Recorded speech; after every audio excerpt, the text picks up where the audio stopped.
No queremos hacer una introducción muy larga porque sabemos que estos capítulos que tanto os gustan y que disfrutamos nosotras también son posibles gracias a vosotros y a vuestras experiencias paranormales. Ya sabéis que si vosotros queréis enviarnos una nota de voz o de texto explicando la vuestra, solo tenéis que hacerlo al correo terroresnocturnosradio@gmail.com. Hoy os contaremos las historias paranormales de dos hermanos, cada cual más terrorífica. Os hablaremos de entidades oscuras que recorren las casas y terminaremos con una de las historias más duras y emotivas que nos han contado nunca en Terrores Nocturnos. No nos alargamos más. Empezamos. Terrores Nocturnos con Emma Entrena y Silvia Ortiz.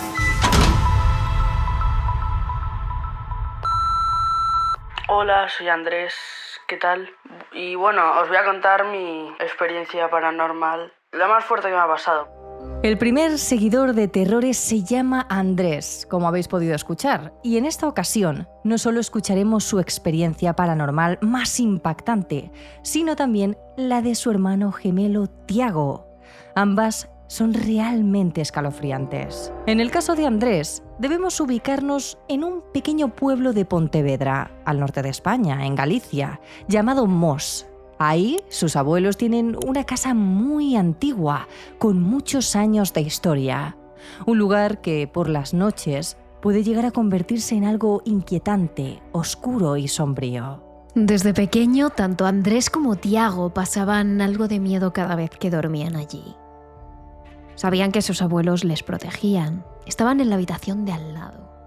Incluso se tenían el uno al otro en caso de vivir algo terrorífico. Pero a pesar de eso, no podían evitar sentirse algo inquietos cada vez que tenían que pasar la noche en esa casa. La habitación que solían ocupar era la que utilizaba su madre y su tía cuando eran pequeñas. Un cuarto en el que cabían 2 camas individuales, con un armario al fondo que ocupaba la pared de gotelé y una silla a los pies de una de las camas para dejar la ropa o cualquier otra cosa. Una silla que no le solíamos dar mucha importancia, la utilizábamos básicamente para colocar nuestras pertenencias cuando nos hospedábamos en casa de mi abuela, en vacaciones, en verano, en invierno.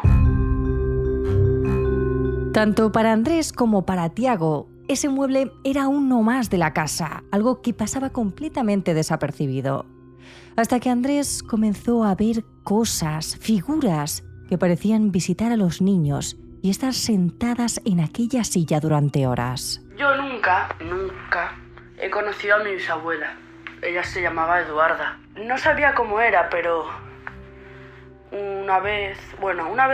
varias veces, en esa habitación donde dormíamos, justo en esa silla, por la noche, pues empecé a ver como la figura de una señora que estaba sentada, como cosiendo algo, mientras me miraba. No le veía la cara, era como una sombra. Aquella figura era más oscura que la propia noche. ¿Era su bisabuela Eduarda? Andrés tenía la sensación de que aquella entidad era familiar y aunque jamás había conocido a esa mujer, algo le decía que podía tratarse de ella. Cada mañana se despertaba con una sensación extraña. Le daba miedo ver esa figura, por muy familiar que fuera, y quería pensar que era producto de su imaginación o que quizás estaba soñando.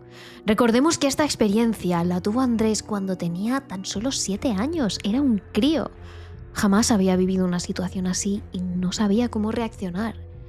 Noche tras noche veía aquella figura y cada mañana intentaba concienciarse de que no existía. Pero llegó a verla con tanta frecuencia que una mañana, angustiado, decidió hablar con su hermano. La reacción que tuvo él la dejó sin palabras. Pues yo cuando duermo tengo un miedo porque en la silla es como que veo a una señora. No sé por qué me da la impresión de que es nuestra bisabuela, aunque no la hemos visto nunca. Y él me dijo, ¿pero qué dices? Si yo también la veo. A partir de ahí, muy a su pesar, Andrés se dio cuenta de que esa entidad era real y no solo la veía él, sino también su hermano. Todas las noches intentaba dormir completamente tapado, por mucho calor que pasara, por mucho aire que le faltara. El saber que la entidad de esa anciana estaba ahí sentada, mirándoles, cada noche, le provocaba verdadero terror. Semanas después decidió contarle la experiencia a su madre. Lo hizo junto a Tiago y ambos le contaron todo. Su madre, lejos de asustarse, también llegó a la misma conclusión que ellos. Quizás podía ser la bisabuela que estuviera ahí cuidándolos y protegiéndolos. Aunque esto no dejaba muy tranquilo a Andrés. Decidió aprender a vivir con esa presencia que cada noche le observaba. Hasta que una madrugada la cosa fue a más. Estaba durmiendo, pero de repente una luz enorme, como si saliese de una cámara desde la puerta. La puerta estaba medio abierta y desde ese pequeño hueco de la puerta salía una luz enorme, como si hubiese sacado una foto con flash. Al principio pensó que quizá podían ser sus padres o alguien de su familia que tenía puesto el flash del móvil. Pero cuando les preguntó si habían estado de madrugada con la linterna del móvil apuntando a través de la ranura de la puerta que daba a la habitación, sus padres se miraron extrañados y dijeron que no. Ninguno de los dos se había levantado esa noche para nada, y menos habían encendido el flash del móvil. Llegados a ese punto, Andrés le pidió a sus padres cambiar de habitación. Y desde aquel entonces, él y su hermano duermen donde estaban durmiendo sus padres y estos en la habitación donde se sigue apareciendo la anciana. No he visto nada igual en toda mi vida y no quería... No sé, tenía miedo. Un miedo raro porque sentía que esa entidad no me quería hacer nada. Simplemente estaba ahí viéndome, pero que alguien me mire del fondo de la habitación me transmite miedo. Desde que se cambiaron los cuartos hace ya muchos años, ninguno de los dos ha vuelto a ver a esa mujer que les observaba de madrugada. Pero no pueden evitar sentir cierta tensión cada vez que pasan la noche en casa de sus abuelos. Pero como os hemos comentado, Tiago, el hermano gemelo de Andrés, también tuvo una experiencia paranormal que ha hecho que nunca jamás decida volver a jugar a la Ouija. No es la primera vez que os advertimos de los peligros de utilizar la Ouija, ni tampoco será la última. Contactar con el más allá de esta forma abre un portal con entidades de todo tipo, buenas y malas. Y en el peor de los casos, una de esas entidades se te puede pegar e ir contigo a todas partes. Y eso es precisamente lo que le pasó a Tiago. Cuando Tiago todavía era un niño, con 11 años, decidió jugar a la Ouija con sus amigos. Lo más curioso es que, a pesar de ser tan pequeño, siempre había sentido mucha curiosidad por lo paranormal. Y no era la primera vez que jugaba a la Ouija. Aunque eso sí, sería la última. Estaba junto a 2 amigos más de camping en un campo de fútbol en Vigo, el lugar en donde vive. Cada año los amigos elegían una noche para montar en esa explanada una tienda de campaña y pasar allí la madrugada. Al ser tan pequeños, obviamente los padres están cerca, en las casas de al lado, vigilando a los niños, y esa noche estaban todos juntos tomando algo muy cerca de donde estaban ellos. Pero aún así Tiago y sus amigos sentían que estaban lo suficientemente apartados como para jugar a oscuras a la Ouija. Fue así como sacaron una cartulina donde habían dibujado ellos mismos el abecedario, las palabras sí y no, hola y adiós, además de los números. Y como puntero utilizaron una moneda. Antes de empezar, los chicos dibujaron un círculo con sal alrededor de la Ouija con la intención de evitar que las entidades con las que contactaran se quedaran con ellos. Su idea era dejarlas encerradas en ese círculo para que hablaran con ellos a través de la tabla. Era una Ouija simple, pero a nosotros nos valía. Como puntero utilizábamos una moneda y nos pusimos a ello. Uno hacía de portavoz, aunque a veces nos interrumpíamos, ya que, no sé, nos picaba la curiosidad y cada uno quería hacer una pregunta diferente. Al principio, según parece, llegaron a contactar con 2 espíritus. Pero es cierto que no se trataba de algo serio, porque cada rato se picaban entre ellos y se echaban la culpa de haber movido el puntero. No fue hasta la tercera entidad cuando decidieron concentrarse bien en ella y los 3 sintieron, esta vez sí, como el puntero se movía completamente solo. La persona con la que hablaron era una anciana, una mujer que al parecer no estaba contenta con la presencia de los niños allí. En cuanto empezaron a hablar con ella, los 3 se sintieron raros, observados. Pero lo peor llegó cuando le preguntaron qué quería. Ahí fue cuando la anciana deletreó la siguiente palabra: muerte. La moneda se empezó a mover con tanta fuerza, no solo eso, que transmitía una energía que no se habría producido si otra persona estuviese moviendo. Entonces ahí ya queríamos irnos. Estuvimos pidiendo irnos por favor, porque lo estaban pasando muy mal un montón de veces. Tiago recuerda incluso cómo llegaron a ponerse a rezar. Tenían miedo y no sabían qué podía ser aquello, así que, en contra de las reglas de la Ouija, Tiago acabó levantándose, cogiendo la cartulina y se fue calle abajo hasta un contenedor de basura. Solo fueron unos minutos de recorrido, pero recuerda perfectamente cómo con cada paso la energía de su cuerpo disminuía, como si aquella cosa estuviera absorbiendo parte de ella. Al llegar al contenedor, Tiago empezó a sufrir una especie de ataque de ansiedad. Estaba exhausto, pero a la vez el corazón le iba a 1000 por hora y no le entraba aire. Un vecino que estaba ahí incluso le intentó tranquilizar de 1000 formas y al cabo de un rato, Tiago consiguió retomar la normalidad. Esa misma noche, antes de volver al camping, pasó por casa a ver a sus padres. Minutos antes de salir de casa se tumbó en el sofá y justo cuando estaba viendo la tele, le pasó algo terrorífico. Estaba en el sofá al lado de la ventana y siento que hay alguien detrás mía. Entonces miro por la ventana y veo que se acerca una niña con un vestido blanco, cabello rubio, que se acerca corriendo a mí. No le llegué a ver la cara y me trae un trozo de la Ouija. Esa niña era real. A Tiago no le sonaba de nada.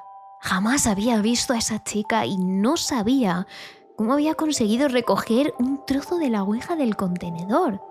Se puso tan nervioso y le dio tanto miedo que casi de forma automática tiró el trozo de Ouija a la basura, como intentando olvidar todo lo que había pasado. Pero horas después, cuando estaba en la tienda de campaña con sus amigos, la volvió a ver. Mientras estaba durmiendo con un amigo en su tienda de campaña, ya que había quedado con él, había un hueco para ver hacia el exterior, la tienda de campaña.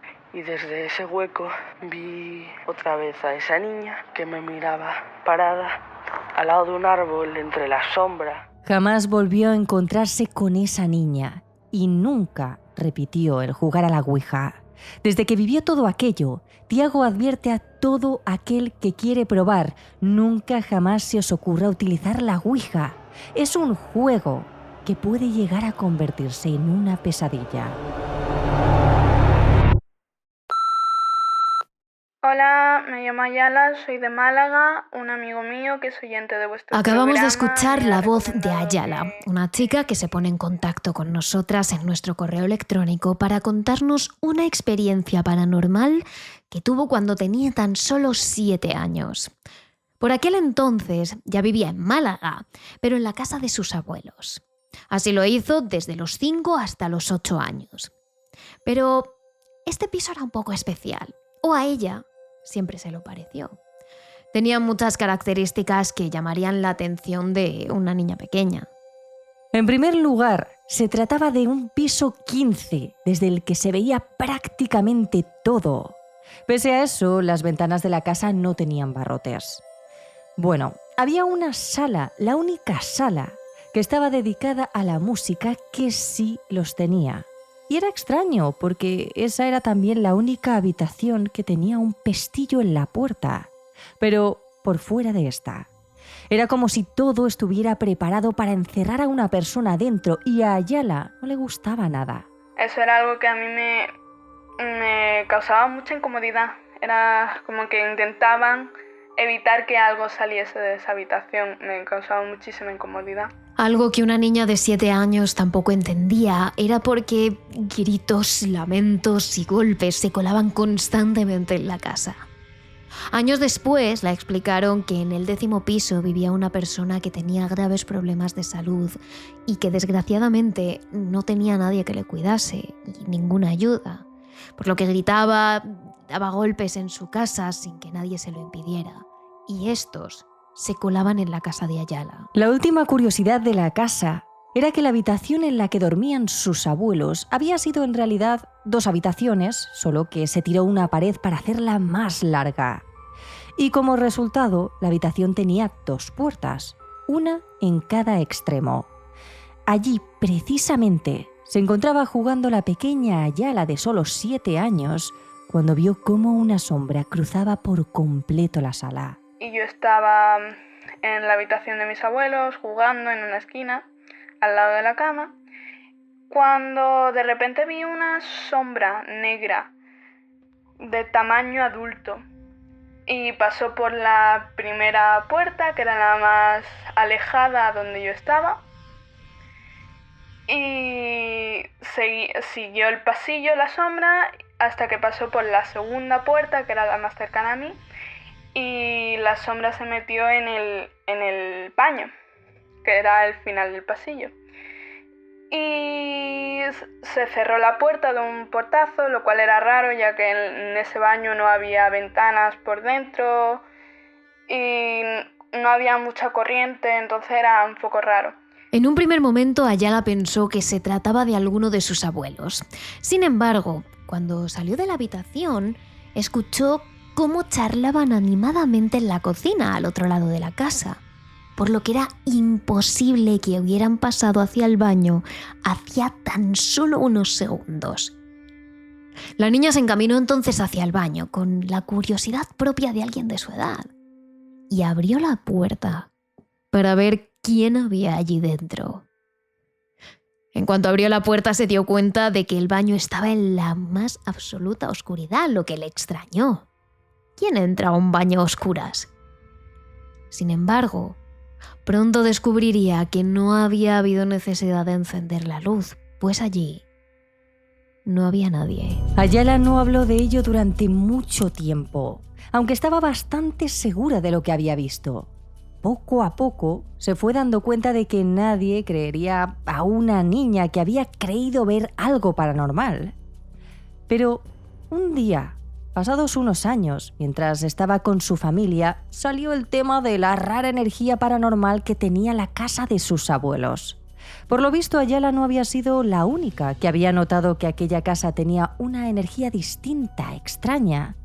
Toda la familia coincidió en que allí había algo que les hacía sentir incómodos. Claro, hablando años después sobre esto, coincidimos toda la familia que era una casa que todo el mundo sentía algo muy raro en esa casa. Todo el mundo decía que había algo en esa casa que le daba grima. Y no queríamos terminar el capítulo sin antes contaros una de esas experiencias paranormales que nos dejan un mensaje muy importante. Hablamos de una historia triste, pero con un final muy bonito e impactante con el que queremos cerrar este capítulo. Hablamos de Iris, una oyente de 31 años que desde pequeña ha tenido una sensibilidad especial. Efectivamente, nos referimos a la capacidad de ver y sobre todo sentir a personas que ya no están entre nosotros. Cuando era pequeña, ese don le aterraba, porque ni siquiera ella entendía cómo era capaz de percibir a gente que ya no está físicamente con nosotros. De hecho, se acuerda perfectamente de cómo fue la primera vez en la que sintió a un fantasma casi como si fuera ayer. Estábamos jugando al escondite con mi vecina, con mis primos, y bueno, pues yo decidí esconderme en el armario que tenían mis padres en la habitación. Era un armario de estos empotrados, pero no tenía puertas, era como si tuviera una cortina delante y ya está, ¿no? Y nada, pues yo estaba ahí escondida y de repente pues empecé a sentir como que había alguien detrás mío y respiraba muy fuerte, como si estuviera intentando relajarse, ¿no? De cuando corres un montón y te intentas relajar, que empiezas como a intentar respirar como profundo, largo, para intentar bajar pulsaciones, ¿no?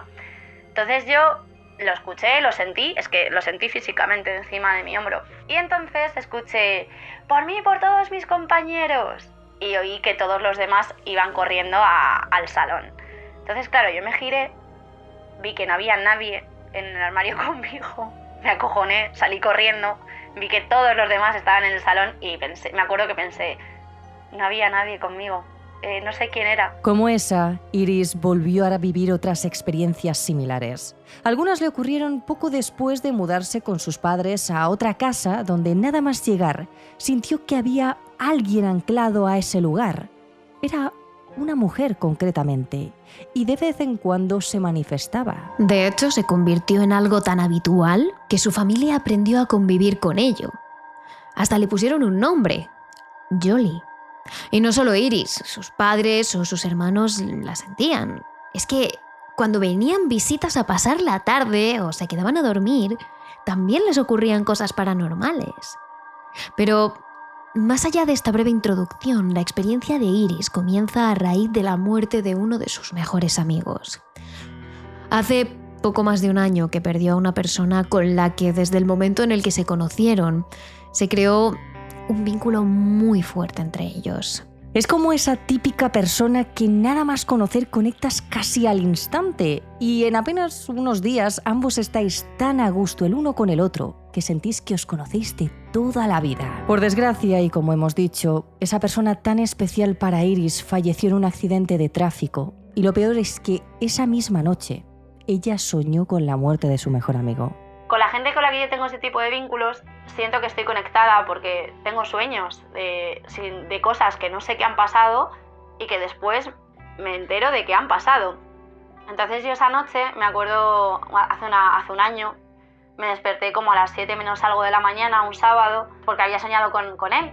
Soñaba con sus padres, que tomábamos algo en un bar y él estaba dentro de la escena, pero lejos de nosotros, ¿no? Él no estaba sentado con nosotros. Entonces recuerdo que yo les preguntaba a sus padres, ¿pero qué ha pasado? ¿Qué os pasa? Porque ellos estaban muy mal. Y me decían que tenían que hablar conmigo, que había pasado algo terrible. Entonces yo les decía, ¿pero por qué no se sienta con nosotros? ¿Qué pasa? Verás, Iris, es que no se puede sentar con nosotros. Entonces, claro, me desperté y yo lo primero que pensé fue, mierda, ayer salió de fiesta, le ha pasado algo. Incluso me equivoqué de día y pensé, no, es domingo. No, los sábados no suele salir de fiesta, son los viernes. Y de repente miré el móvil y dije, mierda, es sábado. Y efectivamente, bueno, pensé, si hubiera pasado algo me habrían llamado. Y efectivamente así fue. A las 6 horas o 5 horas me llamaron que había tenido un accidente de tráfico y que había fallecido. Aunque su amigo era una persona totalmente escéptica, es cierto que desde el principio supo que Iris tenía un don especial para sentir a las personas que ya no estaban. De hecho, todo ocurrió después de que ambos presenciaran un acontecimiento paranormal en su casa provocado por Yoli, esa entidad con la que Iris y su familia convivían. Fue a partir de entonces cuando él empezó a comprender que efectivamente, después de la muerte había algo más, y que su amiga era capaz de percibirlo.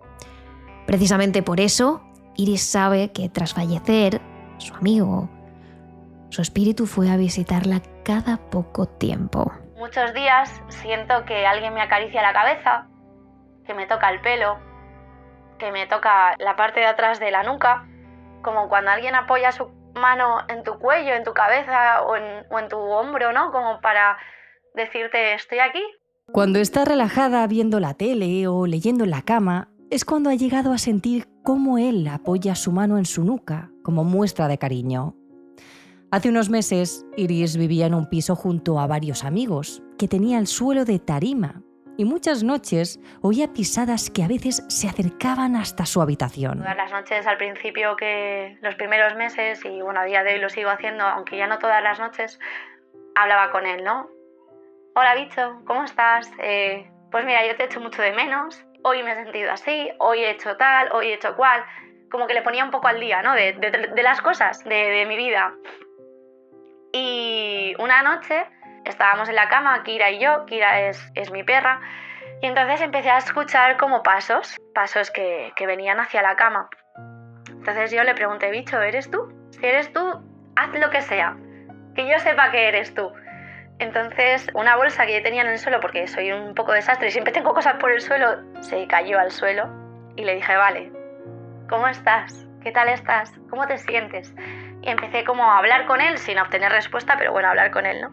Kira, su perrita, también es capaz de verle. En ocasiones se queda mirando hacia un punto fijo de la habitación, gira la cabeza, levanta las orejas e incluso mira a Iris como queriéndole decir, ¿por qué no le saludas?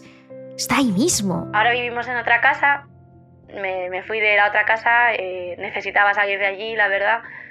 Era demasiados recuerdos y necesitaba... Entonces nos hemos mudado a esta casa y lo bonito es que él viene a vernos incluso aquí. Yo se lo dije antes de irme en plan, por favor, ven a vernos. A donde quiera que estemos, ven a vernos. Y lo hace. Prácticamente cada noche Iris le siente cerca. Le pregunta cómo está, sigue hablando con él de su vida y hace no mucho tiempo tuvo un sueño en el que él le daba un mensaje que encoge el corazón. Uno de los sueños que yo he tenido con él, me venía a ver a casa. Claro, yo me recuerdo que en el sueño yo abría la puerta y estaba ahí y yo me tiraba encima suya a abrazarle y a darle muchos besos. Y le decía, ¿cómo que has venido? ¿Cómo que has venido? Y me decía, es que llevaba mucho tiempo sin verte, quería saber qué tal estabas. Pero pasa, tal, cuéntame. No, solo quería venir a verte. Y le decía, no, pero no te vayas, quédate aquí. Y él me decía, tranquila, voy a seguir viniendo a verte y nos volveremos a ver, pero dentro de muchos años. Hasta entonces voy a seguir viniendo a verte. Entonces yo tengo la tranquilidad de que viene a verme y que dentro de muchos años, cuando me toque, nos volveremos a ver, pero ya en el mismo plano los dos. Por mucho tiempo que pase y aunque la vida de Iris cambie y ella siga creciendo e incluso vuelva a mudarse a otro sitio, sabe que siempre le va a tener a su lado. Aunque a veces hablar de entidades o experiencias paranormales pueda poner los pelos de punta, no hay que olvidar que no todas ellas son malas. Hay energías buenas y personas especiales que siempre nos acompañarán durante el resto de nuestra vida. Así que bueno, yo quería contar esto para que la gente pues no siempre tenga miedo. Si han perdido seres queridos, tienen esta capacidad de sentirlos, que no se asusten, que vienen a vernos, que vienen a decirnos que están bien y que siguen con nosotros. Para mí la moraleja es esa, ¿no? De no estamos solos y nuestros seres queridos pues nos cuidan. La vida sigue pasando, siguen pasando cosas terribles, siguen pasando cosas que nos hacen daño, nos siguen puteando otras personas, pero ellos siempre están acompañándonos y haciéndonos sentir que están esperándonos en algún lado. Y esta es la experiencia que le pone punto y final a este nuevo capítulo de Experiencias Paranormales de los oyentes. Eso sí, ya sabes que en nuestro capítulo extra tenéis algunas experiencias más y la última tiene un giro de lo más interesante. Además, ya sabes que si quieres mandarnos la tuya, puedes hacerlo a terroresnocturnosradio@gmail.com. Y además ya sabes que si quieres una dosis extra de misterio, cada semana puedes seguirnos en nuestras redes sociales. Somos terroresnocturnos.trn en Instagram, en TikTok y en Threads, terrores_trn en X y en nuestro canal de Twitch. Y somos Terrores Nocturnos Podcast aquí en YouTube. Os esperamos.